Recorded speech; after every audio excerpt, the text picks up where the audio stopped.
Il y a un récit dans l'Ancien Testament qui, pour être totalement honnête avec vous, est celui que je considère comme le plus marquant de toute la Bible. Il est peut-être inapproprié pour un public plus jeune. Avant de poursuivre cette vidéo, il est essentiel de souligner que le contenu n'est pas adapté à tous les âges et pourrait réveiller des souvenirs traumatisants. L'histoire est rapportée dans les chapitres 19 à 21 du livre des Juges. Bien que beaucoup connaissent le chapitre 19, peu approfondissent la totalité du récit. Cependant, je crois qu'il y a des leçons fondamentales que nous pouvons tirer, même d'une histoire aussi troublante. Tout d'abord, je vais partager les événements de manière dramatique, puis j'analyserai les leçons qu'ils nous enseignent.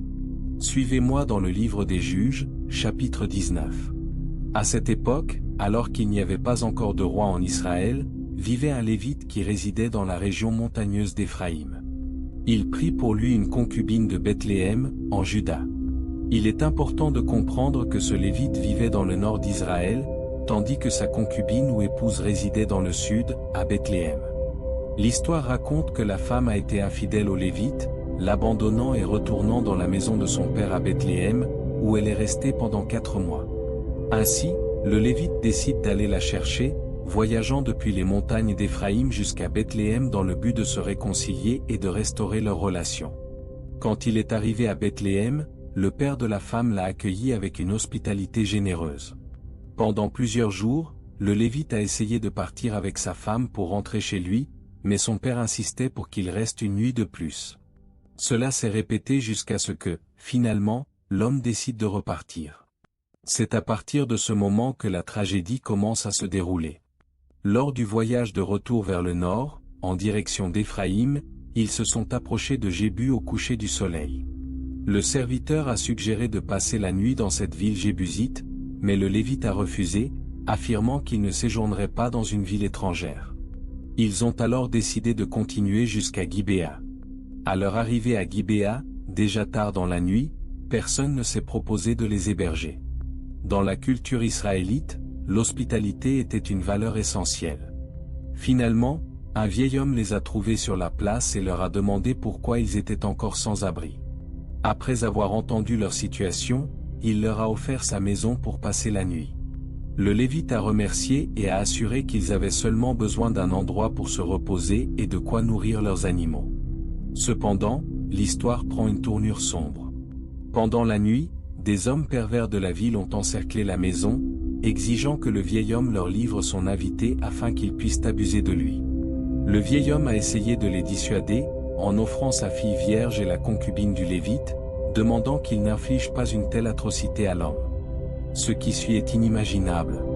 Au verset 25, nous lisons que, face à l'insistance, le Lévite a livré sa concubine. Les hommes l'ont violée et maltraitée toute la nuit. Au matin, ils l'ont abandonnée. Comprenez-vous maintenant pourquoi j'ai souligné que cette vidéo pourrait être inappropriée pour les mineurs et pourrait réveiller des souvenirs douloureux? Imaginez la souffrance de cette femme, déshonorée à plusieurs reprises. Finalement, elle a réussi à retourner, épuisée, jusqu'à la porte de la maison où se trouvait son maître, mais elle s'est effondrée là, incapable d'entrer. Au matin, le Lévite a ouvert les portes pour continuer son voyage et a trouvé sa concubine effondrée à l'entrée, les mains étendues jusqu'au seuil de la porte. Lorsqu'il lui a ordonné de se lever, il n'y a eu aucune réponse, car la femme était morte. Le récit continue, dans un acte choquant, le Lévite a ramené son corps à la maison. Là, il a pris un couteau, a découpé son corps en 12 morceaux et a envoyé chaque partie dans différentes régions d'Israël. Tous ceux qui ont vu cela ont été stupéfaits, affirmant qu'une chose aussi horrible ne s'était jamais produite auparavant. Depuis l'exode des Israélites d'Égypte, il est important de réfléchir à ce récit. Après le tragique événement, le Lévite n'a pas seulement ramené sa concubine chez lui et l'a mutilée, mais il a également joint une lettre à chaque partie du corps, envoyant les morceaux aux 12 tribus d'Israël. Dans chaque lettre, il a détaillé l'acte atroce que les membres de la tribu de Benjamin avaient commis. Lorsque les autres tribus ont reçu et lu le destin de la femme, elles ont été horrifiées, affirmant qu'une chose aussi terrible n'était jamais arrivée dans leur histoire.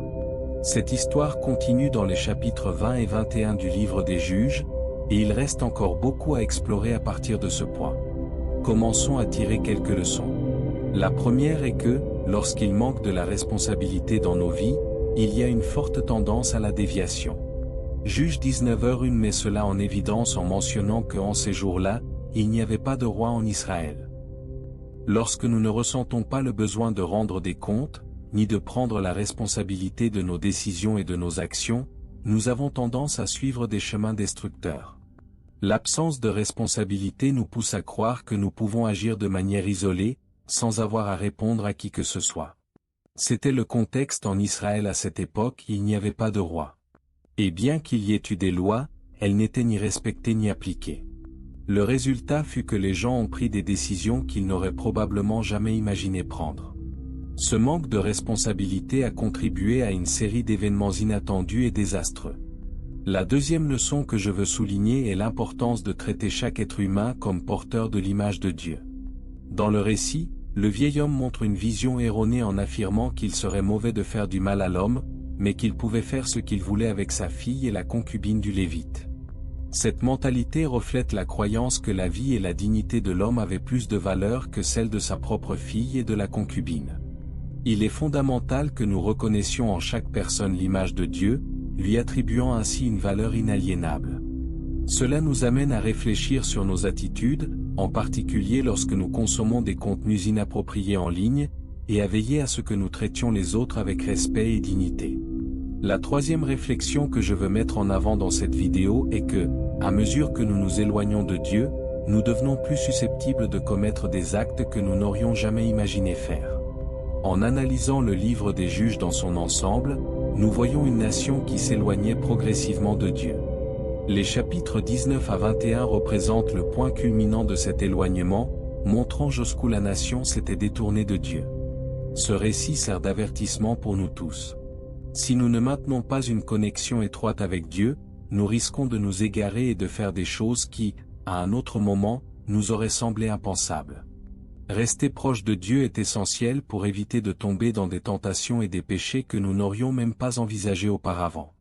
Malheureusement, l'histoire devient encore plus compliquée au chapitre 20, lorsqu'une guerre civile éclate entre les 11 tribus d'Israël et la tribu de Benjamin, en raison de l'acte horrible commis par cette dernière contre l'un de ses propres frères israélites. Je vous recommande de lire les chapitres 20 et 21 en détail, mais, en résumé, une bataille colossale provoque la perte de milliers de vies des deux côtés. À la fin de la guerre, il ne reste que 600 hommes de la tribu de Benjamin. Dans le chapitre 21, les 11 autres tribus commencent à ressentir de la compassion pour la tribu de Benjamin, craignant son extinction possible. Les 600 hommes survivants n'ont pas de femmes de leur propre tribu avec lesquelles se marier et perpétuer leur peuple. Cette compassion, cependant, crée un nouveau problème, car ils craignent la disparition de l'une des 12 tribus d'Israël. Cette situation nous laisse une quatrième leçon: toute mauvaise décision que nous prenons entraîne des conséquences inévitables. Malgré la grave faute initiale des Benjamites, la décision des autres tribus de combattre et de tuer a été un choix qui engendre maintenant des conséquences indésirables. Les Benjamites font également face aux répercussions de leurs actes destructeurs. Chaque décision, bonne ou mauvaise, entraîne des conséquences qui façonnent notre avenir. Bien souvent, nous sommes contraints de faire face aux répercussions de nos choix passés. Ce récit montre clairement que, bien que nous puissions choisir nos actions, nous ne pouvons pas choisir les conséquences qui les accompagnent.